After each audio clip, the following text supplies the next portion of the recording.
Mheshimiwa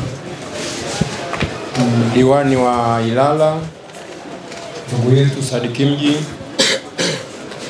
Mheshimiwa diwani wa Gerezani, mama yetu yuko kule, mwenyekiti wa serikali ya mtaa hapa tulipo,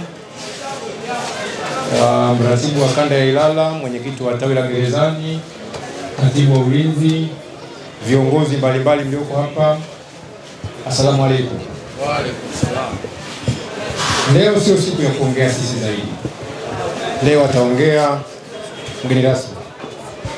Lakini kabla sijamkaribisha mgeni rasmi, nipende kuipongeza tawi la Gerezani kwa kazi kubwa mnayoifanya kwa ajili ya Young Africans. Kama mlivyosema, si mara ya kwanza, na mimi pia si mara ya kwanza kuja hapa kwetu. Napongeze kwa hilo, na mimi tutaendelea kushirikiana.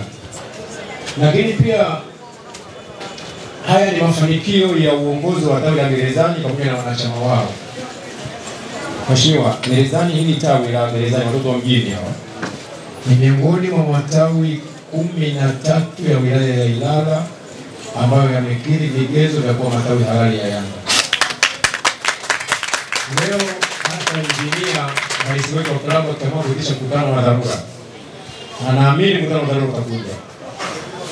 Akiamua kuitisha mkutano wa dharura, Gerezani ina uwakilishi. Lakini lingine uombe wa wanachama wa wapenzi na mashabiki wa Yanga mlioko hapa. Yako maneno yanazungumzwa mengi mitaani, mitandaoni kwamba viongozi wetu wameitwa ili kubuniwa. Ni waombe, hizi sio kauli sahihi. Nakumbuka kwenye mkutano wetu wa viongozi wa matawi pale Kabuli, moja ya malalamiko yetu tulisema kwamba Mheshimiwa Waziri mwenye dhamana ya michezo aone hiki tunachofanyiwa, matusi, kejeli na dharau kutoka baadhi ya viongozi wa shirikisho la mpira nchini. Kwa hiyo tulimwomba waziri aingilie kati. Waziri ameinuka, amewaita na kesho anakutana nao. Tuwe na imani na viongozi wetu, tuwe na imani na kile ambacho wamekianzisha wao, kwa sababu kauli ya hatuchezi wameanzisha wao, sio sisi. Wameanzisha wao kwenye barua yao rasmi walioandika kwenda TFF kwamba hatuko tayari ama tutegemei kucheza mechi nyingine ya marudiano na wenzetu. Kwa hiyo hii kauli wameanzisha wao. Hebu tuwaamini viongozi wetu.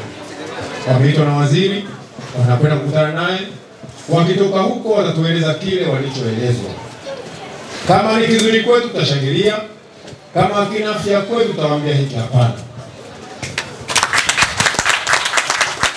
Niwaombe tuendelee kwa watulivu, tukiamini kwamba majemadari wetu wako salama na wako tayari kutetea kile ambacho wamekianzisha wao. Lakini mwisho, kuna wenzetu wako hapa, vijana nafikiri wako hapa, japo ambao watambulisha. Nimeona clip yao moja. Wameongea jana tu. Leo wameongea leo. Wazee wao wanadai tunawakimbia, tunawaogopa. Na wanasema hizi sisi tuliwakimbia juzi baada ya kuona tunafunga goli 7 sijui 8. Kwa hiyo mzee anasikitikia.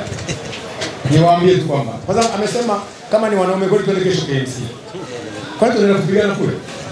Kama Yanga ni wanaume kweli waje kesho KMC. Mbona walikuja Bunju na gari yao kututafuta? Sasa waje kesho KMC watatukuta. Jamani, hatuna sababu ya ugomvi wala hatuwezi kugombana nao. Wao wana mambo yao, sisi tuna mambo yetu, tuna jambo letu, tunajiandaa na mechi yetu ya Jumamosi. Baada ya Jumamosi dua zote zielekee Tabora. Tukitoka Tabora tunahakikisha tunacheza mechi zetu za ligi, tuendelee kupata mafanikio na tuendelee kuwa sehemu ya kuongoza ligi. Asante Mheshimiwa Diwani, karibu ngeni hapa.